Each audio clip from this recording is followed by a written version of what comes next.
আমরা political institute থেকে আমরা একটা একাডেমিক ইনস্টিটিউট করতে চাই। আমি যখন ঢাকা বিশ্ববিদ্যালয়ে প্রথম বর্ষে ভর্তি হয়েছিলাম, অথবা আমার মতো এখানে আমরা যারা আছি, প্রত্যেক শিক্ষার্থী অনেক বড় একটা স্বপ্ন নিয়ে ঢাকা বিশ্ববিদ্যালয়ে ভর্তি হয়। ঢাকা বিশ্ববিদ্যালয়ে আসার পরে যদি আপনি জিজ্ঞেস করেন, প্রত্যেক শিক্ষার্থী সে বলে সে বিশ্ববিদ্যালয়ের শিক্ষক হতে চায়, অথবা একটা সরকারি আমলা হতে চায়, অথবা ভালো একজন একাডেমিশিয়ান হতে চায়। এভাবে অনেক বড় বড় স্বপ্ন থাকে, কিন্তু এই স্বপ্নগুলো বিশ্ববিদ্যালয়ে যে আবাসন সংকট, খাদ্যের অনিরাপত্তা, স্বাস্থ্যের অনিরাপত্তা এবং কোকারিকুলার অ্যাক্টিভিটিগুলো ঠিকমতো ফাংশন না করা এবং শিক্ষার পরিবেশ না থাকার কারণে এই স্বপ্নগুলো স্বপ্নভঙ্গ হয়ে যায়। এবং এখানে রাজনীতির নামে অপরাজনীতির ফলে শিক্ষার্থীদের রাজনীতির প্রতি বিমুখতা তৈরি হয়।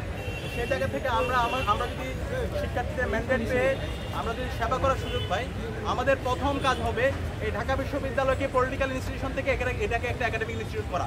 এবং আমাদের একাডেমিক ইনস্টিটিউট করার জন্য আমরা বারবার বলছি আমরা টিচার্স এভ্যালুয়েশন সিস্টেম চালু করব। শিক্ষকদের মূল্যায়নটা আমাদের করতে হবে এবং আমাদের শিক্ষার্থীদের লাইব্রেরি ফ্যাসিলিটি, আজকে আমাদের যে লাইব্রেরিগুলো আছে খুবই ভঙ্গুর অবস্থা। আমাদের প্রত্যেকটা জায়গায় আমরা লাইব্রেরিগুলোকে আধুনিকায়ন করব।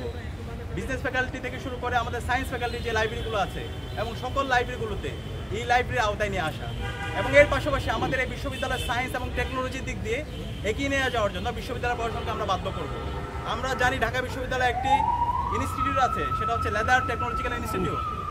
বাংলাদেশে আমরা জানি আমাদের রপ্তানির অন্যতম হচ্ছে একটা খাত ছিল, বৈদেশিক আয়ের অন্যতম খাত ছিল আমাদের এই লেদার।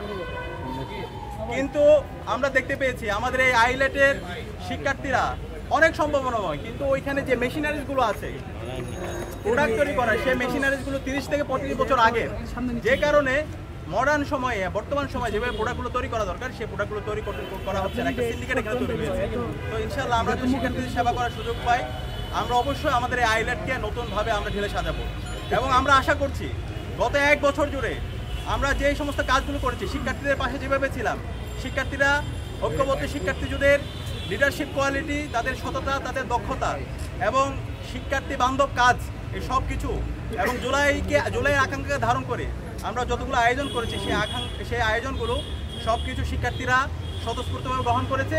এবং এই ডাকসু নির্বাচনে শিক্ষার্থীরা আমাদের উপর আস্থা রাখবে এবং ইনশাআল্লাহ শিক্ষার্থীদের ম্যান্ডেট পেয়ে আমরা এই ঢাকা বিশ্ববিদ্যালয়কে সবার ঢাকা বিশ্ববিদ্যালয় হিসেবে গড়ে তুলব এবং এর মাধ্যমে এই ঢাকা বিশ্ববিদ্যালয় একটা গণতন্ত্রের স্থায়ী রূপ আমরা এক্সাম্পল সেট করব, যেটা পুরো বাংলাদেশে আমরা ছড়িয়ে দেবো। সবাইকে অসংখ্য ধন্যবাদ। আসসালামু আলাইকুম রহমতুল্লাহ।